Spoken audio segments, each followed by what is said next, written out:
बोलिए भारत माता की, भारत माता की। भारतीय जनता पार्टी जिंदाबाद, बीजेपी जिंदाबाद।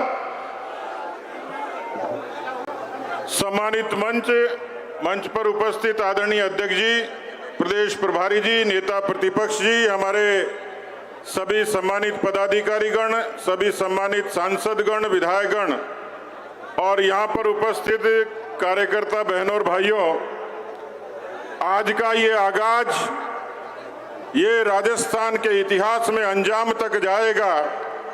आपके मजबूत इरादे, आपकी ताकत, आपकी संख्या और आपका जज्बा आज इस बात को निश्चित रूप से तय करेगा कि राजस्थान के राजनीतिक इतिहास में ये कांग्रेस का विदाई समारोह होगा। मित्रों, पूत के पैर पालने में दिख जाते हैं। ये सरकार 2018 में बनी, राजभवन में दो मुख्यमंत्रियों के नारे शपथ ग्रहण के बाद लगे, सचिवालय में कमरों के लिए लड़े, मंत्रिमंडल में मंत्री पद के लिए लड़े और उसकी परिणति बाड़ाबंदी और इस्तीफों के तौर पर हुई। इस सरकार ने, मुख्यमंत्री ने राजस्थान के किसानों की, जवानों की, महिलाओं की, दलितों, वंचितों की फिक्र नहीं की। एक बात की फिक्र करी, वो करी कुर्सी को बचाने की। और यही कारण है कि थानागाजी की गैंगरेप की घटना से लेकर आपको याद होगा कि जयपुर का वो दृश्य, जब एक रोती बिलखती भूख से अबला रोटी मांगती थी, उसकी अस्मत ले ली जाती है। ये अशोक गहलोत के सरकार में ही संभव है कि अस्पताल में मरीजों के पैर चूहे कुतर जाते हैं। कांग्रेस पार्टी का अंतर्राष्ट्रीय नेता घोषणा करते हैं कि सरकार आएगी और तेजाब फिल्म के माधुरी दीक्षित के गाने की तरह 1 से 10 तक गिनती गिनवाते हैं कि 10 दिन में कर्जा माफ कर देंगे।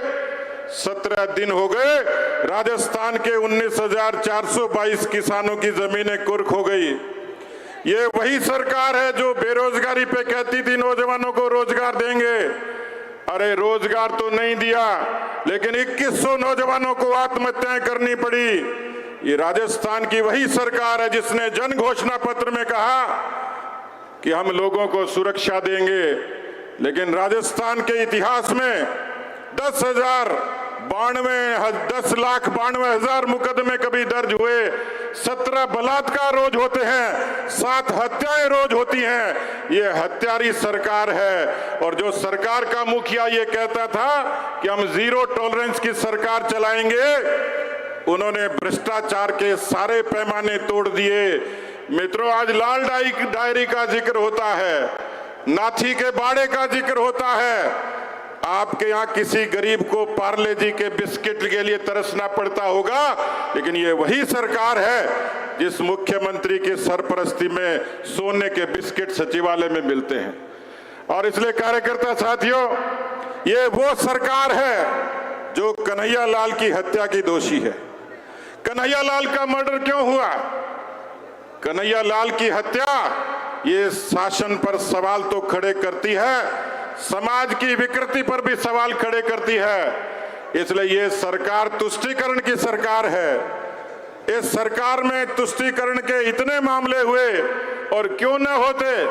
करौली हुआ, भीलवाड़ा हुआ, जोधपुर हुआ, क्यों नहीं होते।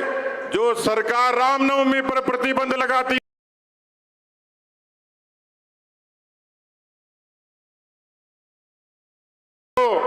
जो हिंदू नववर्ष पर 144 लगाती हो,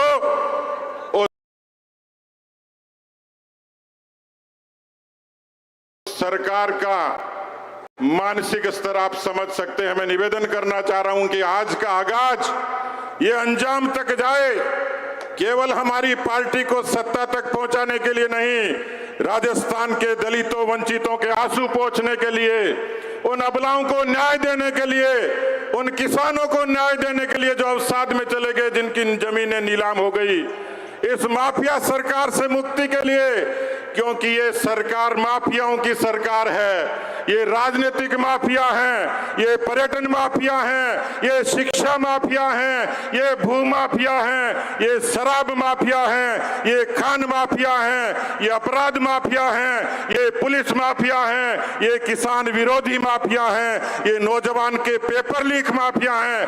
ऐसी माफिया सरकार की विदाई आज ही लिख दी जाए तो आज का ये सम्मेलन, आज का ये आह्वान, आज का नहीं सहेगा राजस्थान, ये सफल होगा। बहुत बहुत धन्यवाद। जय हिंद, जय भारत।